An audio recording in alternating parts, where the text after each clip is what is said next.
Warning, the following video contains a guy using tools, and sometimes not using them properly. Your safety is your own responsibility, and it's up to you to make sure that you follow all the proper safety precautions of your tools and other woodworking implements. What's up guys, it's Phil, and today I'm going to show you how I make my farmhouse dining table tops.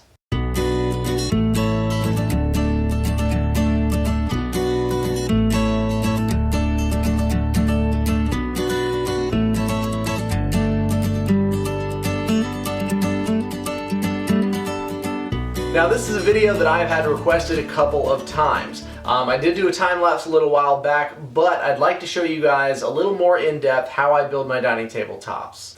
Just a disclaimer, if you are looking for a cheap and easy pocket hole project that's going to fall apart within the next 2 years, this is not that video. Instead, I'm going to show you guys some of the specialized tools that I use and that you can pick up and use as well to make a really nice, professionally built dining table top. If you're going to be mass producing dining table tops and doing production runs, a lot of the tools that I use are purpose built for that, and that's why I'm going to showcase them today. So the technique that I'm about to show you is something that I have developed myself. Now I did start off like every other hobbyist just learning whatever was out there, reading the mommy bloggers and the internet stuff, learning the wrong way to do it, and then I went and started learning some of the proper ways and started seeing what other tools were out there, started seeing what I could buy versus what I could use, and because I was doing more production stuff, I did want something that was a little faster, and I put forth a little bit of extra money in the beginning to get some tools that have more than paid off in the long term. So let's talk about the tools. First we have a chop saw. Now chop saws are pretty standard, everybody has them. You need to cut it to length. I'm using a cheapo Ryobi 10-inch. It has been super faithful to me, and that's what I'm going to be using for this project. The second thing you're going to need is a table saw. Now one of the ways that I used to use my table saw was using a jointing sled to straighten one edge of the board and then flip it over and use that against the fence to finish straightening out every single board. Recently, I've started using a jointer, but before that, I started using a track saw. So the third tool that I'm going to be using, even though I'm not using it to straighten my boards anymore, I'll still be using it on the tabletop ends, is my Festool Track Saw. Now this thing is amazing. It is extremely expensive, so just save your comments. Everybody knows Festool is expensive. But this thing has saved my butt more times than I can count. It is the best way to get the straightest cut. It's the best track saw that I've ever used. It works extremely well. It stays true, and it is an awesome, awesome tool. So that's it for the saws. The next thing that I'm going to be using is a jointer. Now I do have an 8-inch jointer. It's a 52-inch bed. I picked it up for $100, which is awesome. Works really well, just sharpen the blades. So this thing is going to really, really help as far as jointing and straightening the boards. I am going to need a drill. Now the drill is going to have a 1/4 inch brad point bit, and that's going to be for drilling out all of the holes that I'm going to be using to kind of peg the pieces in. We do not need a driver for this project, and the reason is there's no screws in my tabletops. Now it's also a good idea to have a chisel or a handsaw or something that you can remove a little bit of material with. I do have a Japanese pull saw, but to be honest, I typically just use this little Sawzall. It's a great little tool. It has a Dremel carbide tipped bit, and it works wonders as far as cutting wood in a second, which is great since you're only going to be cutting it for a second at a time for what we're going to use that for. Obviously we're going to need some wood glue because we are going to be doing a laminate, and that stuff's pretty important. I am going to be using these clamps. Now the clamps that I've got are 3/4 inch pipe and big old bar clamps. They're pretty affordable on Amazon. You can pick up the pipe at any home store, and I enjoy using those. So I'll be using at least 3 of those that are 40 inches long to cross the body of the table when I'm doing my big laminate. And then I will also be using some really long ones. I've got some 60-inch ones. I'm going to use 2 60s and 2 40s because I've got an 8-foot table, so it's going to give me a little over 100 inches, and I'm going to shrink them down, you know, so that there's 2 clamps biting into each other to pull the tabletop ends in when it is time to put the breadboard ends on. So don't worry about that, you'll see that later, but I've got a bunch of 40-inch and 60-inch 3/4 inch bar clamps that I'm going to be using on this project. Last but not least, mallets! Mallets are great! Mallets can be homemade. Both of these are. This one is super cool. Thor's hammer here is a Bodock, as it's colloquially called around here. I think Osage Orange. is another word for it. It's an awesome wood. It's super, super dense. So this little mallet is extremely heavy on the end. It's got a nice walnut handle from my family farm in Ohio, and it has got a little piece in there that holds it in place. It's a great little mallet, super, super good. This one is called the Persuader. Now, this is also Osage orange. This was made from one solid log, so it by itself is one piece. I've got sapwood out on the outside, and then I've got the really dense hardwood in the middle. This thing is great. Again, super, super heavy, but this one, the reason I call it the Persuader is because it just kind of helps persuade those stubborn pieces into place. You may have seen both of these in my other videos before, but this time I'm going to actually show you how I use them. Now, the last and coolest tool for this build is the Festool Domino. I'm sure you guys have heard of this thing before. If you haven't, definitely check it out. I've got a link to it down in the description, and hopefully you guys will be interested in picking one of these things up because it has made an insane difference in my tabletops. Of course, for finishing this thing off, we're gonna need a sander and then stain and all the stuff that goes along with that, but those are just some basic materials that you probably should already have. I am gonna be using a rigid 6-inch orbital sander. I've got a link to that as well. Those are great because it can be hooked up to your rigid shop vac. Which I love to do for dust collection since I do not have a dust collection installed in this shop as of yet. So that is it for the tools. Let's talk about materials.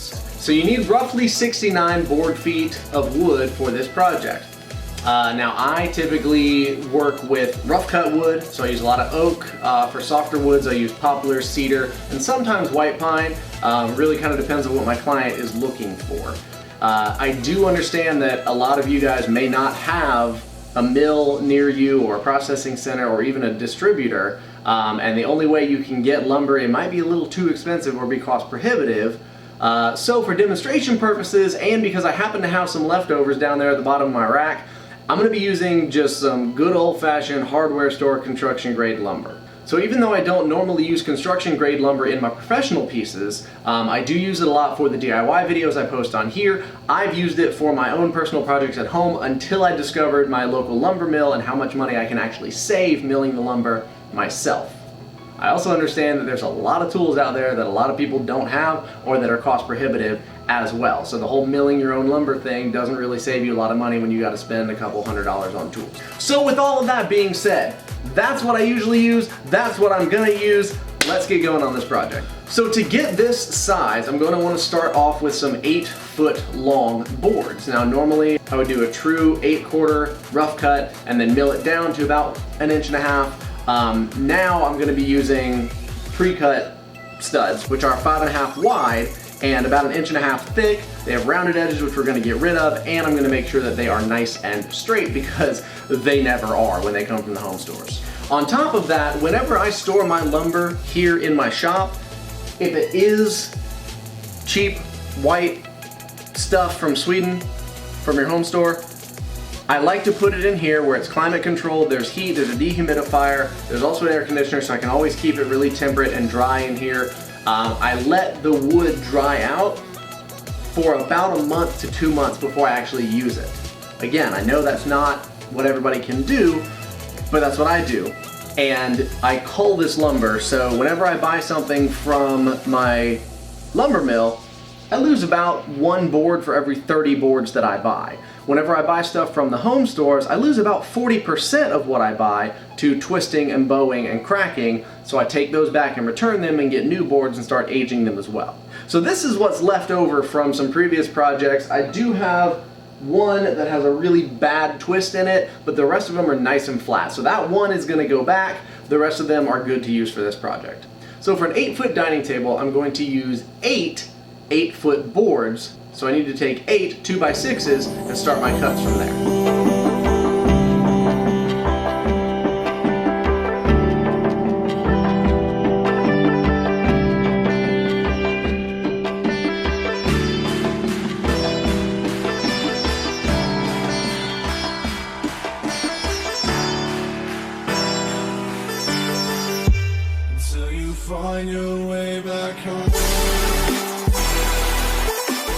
So the first step is going to be cutting down these pieces to fit. So my middle pieces it's going to be an 8 foot long table, so I need to subtract about 5 1/4 inches from each side.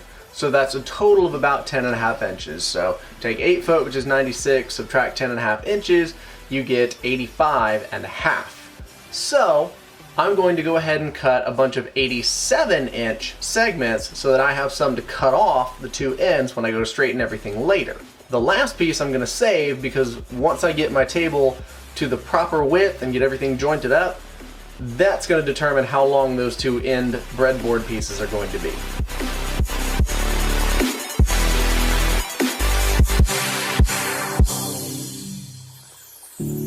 Don't let me drown. Don't let me drown. Don't let me drown.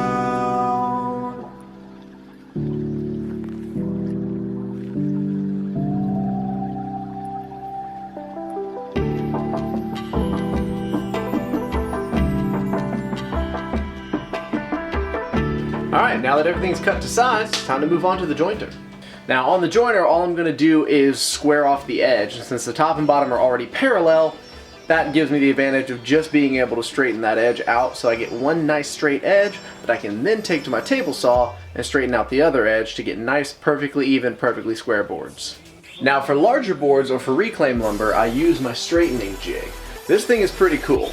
It actually clamps the wood down in place, and it's wide enough from edge to edge that any board that's over 6 inches, I can cut one side of it perfectly square on the table saw, and then flip it around and use that flat side to make another nice clean edge and completely straighten out even the most bowed board. Today, however, my big box store stuff is too small for the jointing sled, and I don't want to cut myself and make another one, so I'm not going to. Instead, I'm just going to use the jointer like I just talked about.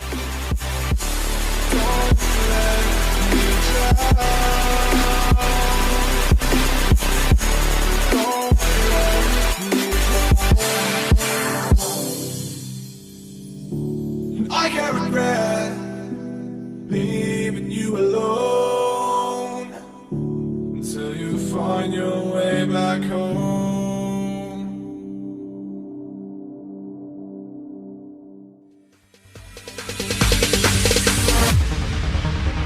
No, there ain't no stopping us.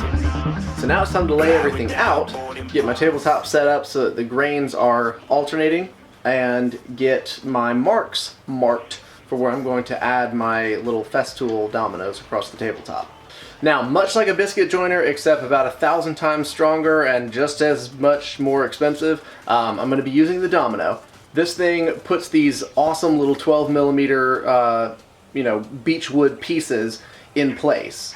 And that actually holds the board so that not only are they level, which gets rid of any bow that the boards may or may not and shouldn't have, but also it helps line them up and just keep everything aligned perfectly when you're doing your glue up. It does also provide a little bit of added strength internally once the glue dries as well. Basically doing a mortise and tenon. I call it a double mortise with a double tenon because it's a mortise on each side and a tenon on each side. Neither one is actually connected except for the glue line, but that's the beauty of this technology. It's also extremely fast compared to traditional mortises or hand-cut mortises.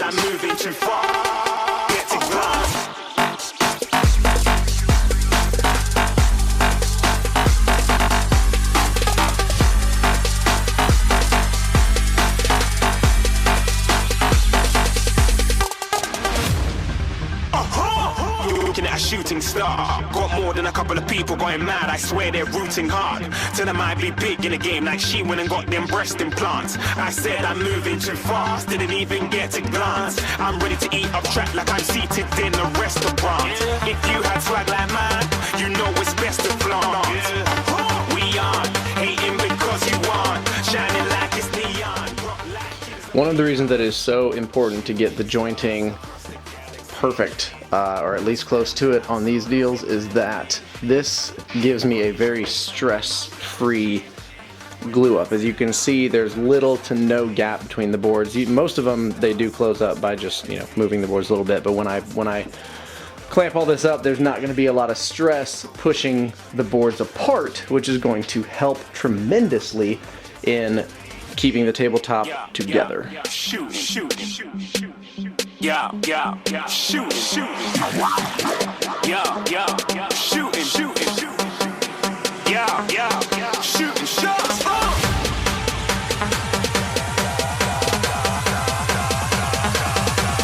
Shooting stars. Shooting stars. Shooting stars. Shooting stars. Didn't even get to cross.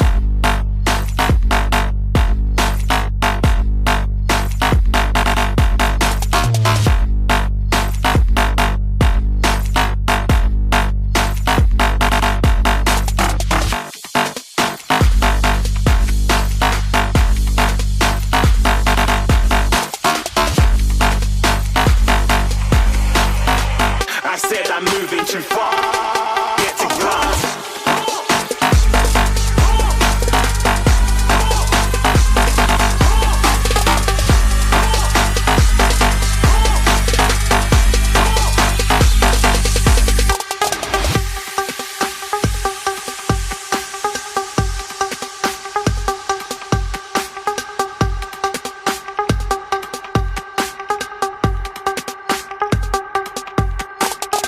Now it's time to glue everything up. So when I marked where my dominoes were gonna go, I also numbered each board. I don't know if you can see that.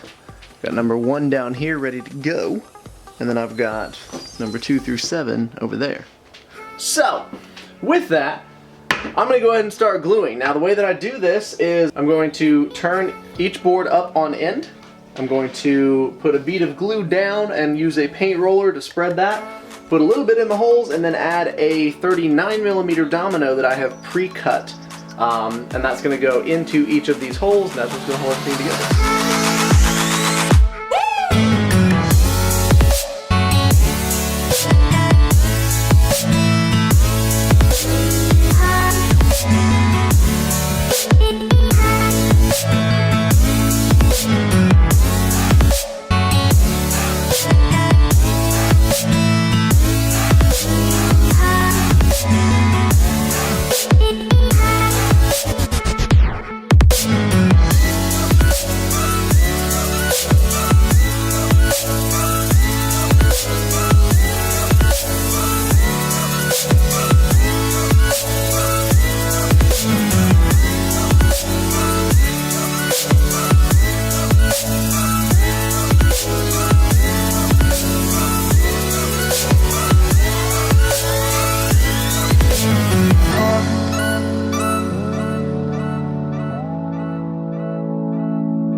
Once you get it clamped up, it's time to set this baby aside for about 12 hours. I like to let them dry, usually overnight. It's a pretty good amount of time for the glue to really just kind of set in and hold, and make sure that wood doesn't move anymore.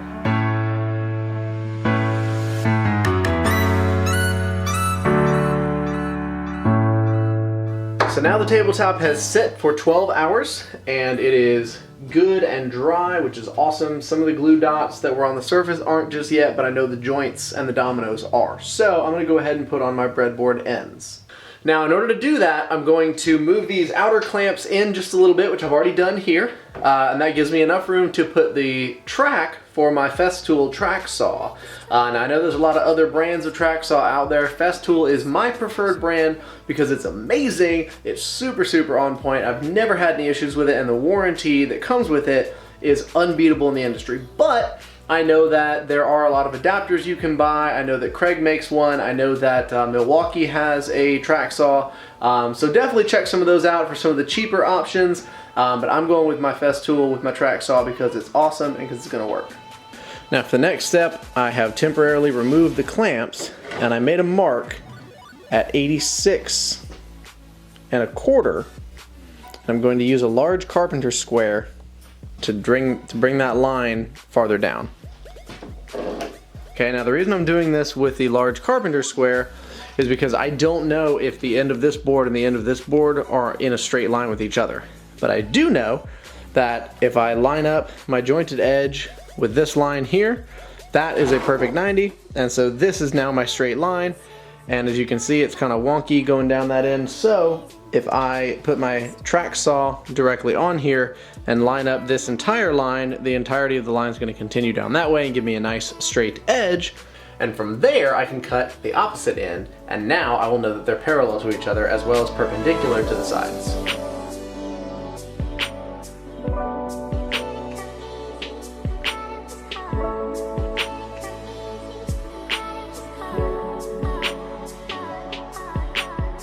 Alright, so after making the first cut down at that end, I can now measure end to end. And if I measure on the left and on the right, I know that I've got two parallel lines. And marking at 85.5 inches, I've got a line there, I've got a line here, and now, when I set my track down, this now is a parallel line between these 2 points to that end of the table. Pretty great.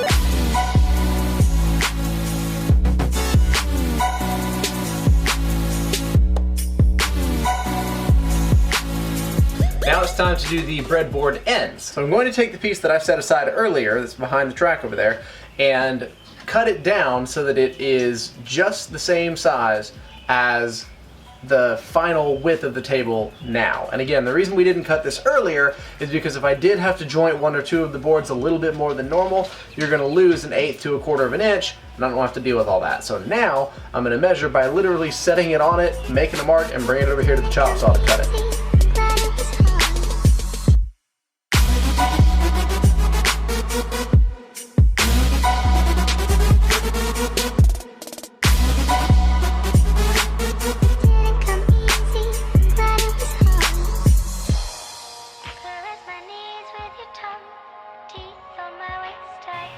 Now to get a nice straight edge on those breadboard ends, I'm going to measure from one side of the board to the other at about 5 1/4 inches, make a mark on both ends of it, and then using the track saw, I'm going to joint it so it's nice and flat and straight.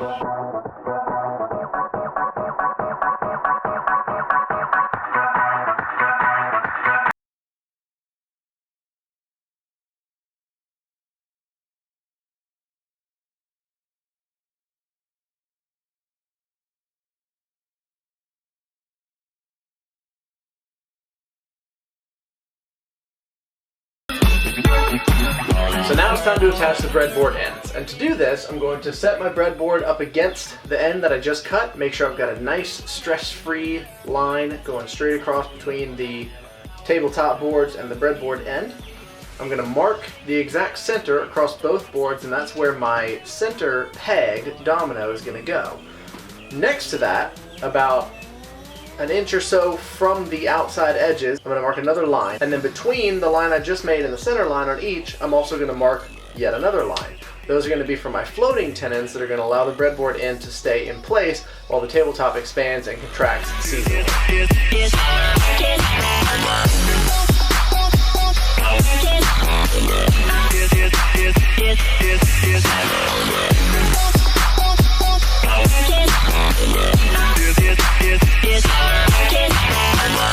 Once you've done that for both sides, it's time to get out the domino again. Now, when using the domino on the breadboard ends, it's very important to remember that your center domino is going to be solid. so it's going to be set in place in both the breadboard end and the tabletop.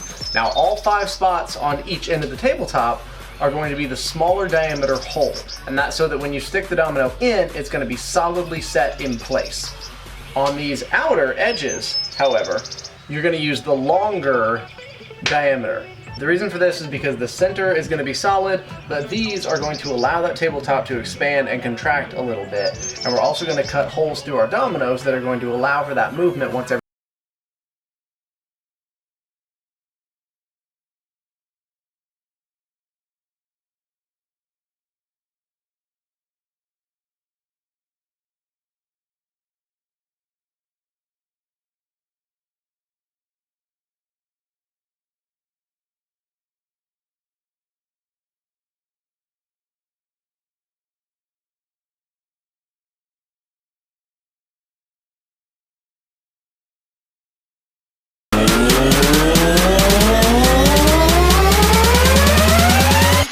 Just bounce to this.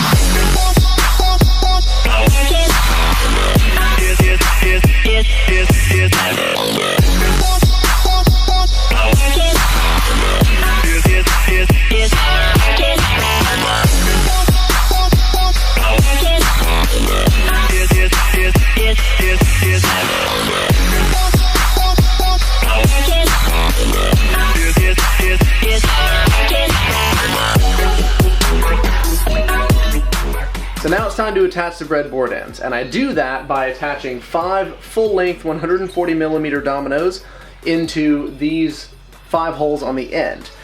Then, on the 4 outer holes, 2 left and 2 right, I'm going to drill an oblong hole about 1.5 inches away from the edge of the tabletop. I'm also going to mark the top of my breadboard ends the same 1.5 inch distance out from that inside edge so that I know where to drill my hole when I'm going to drive the peg through.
Now before I put the pegs in, I'm going to go ahead and drill the holes in the other side and clamp everything down. And the reason I'm going to do that is to tension fit those pegs so that everything is clamped in really tight before the pegs go in, so when I unclamp it, the pegs have a little bit of tension, just kind of helping to hold everything in place, because even though the breadboard ends don't expand and contract as much as the tabletop's going to, they're still going to shrink and grow a little bit over the seasons, so I want to make sure everything has a nice tight fit here at assembly.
And it's time to hurry up and wait. I've got this whole thing clamped down from end to end. I've got the pegs drilled in and glued in place.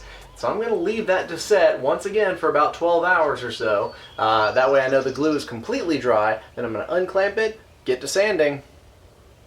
We're done. When it went down, it was so hard to breathe. I gave up everything in a slow fall down to the floor.